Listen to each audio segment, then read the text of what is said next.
Boots, Bats and Balls on Six Towns Radio. Well, tough starting games against Spurs and Liverpool. I think there's a lot of Stoke fans think that going to Norwich is going to be a walk in the park in comparison. But it's tough to get. I think the last time you beat Norwich, I think the current manager John Christie put in a couple of goals for you about 10 years ago. So it's not an easy place to get a result. No, it's all. It's always been a ground where they have big numbers watching them, good atmosphere.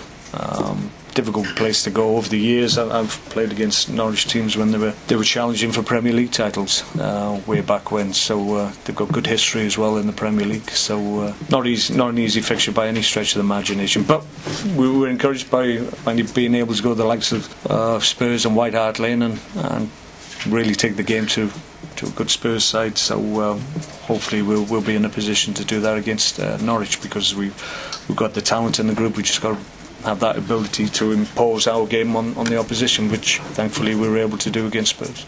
Will you be tempted to sort of keep back some of the players you want to introduce for a home debut?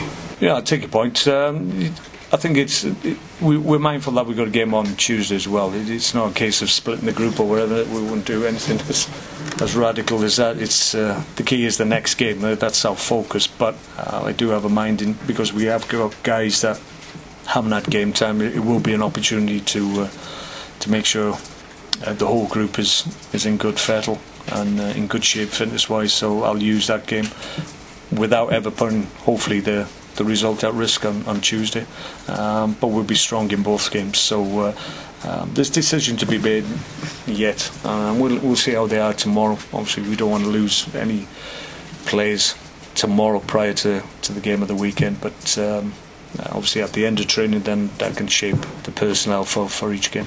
I've had conversations with Bojan, so he knows my thinking in terms of where he is and what he needs to do, but he's progressing really well, and we're delighted with where he is. Had the 90 minutes, which was an important thing for him, but I'm mindful we've got a game on Tuesday as well, so that comes into my thinking a little bit, and a number of the guys will be involved in that as well, so whether or not I make the decision on him or others to be involved at the weekend or wait to give him more significant time on Tuesday, we'll just have to wait and see.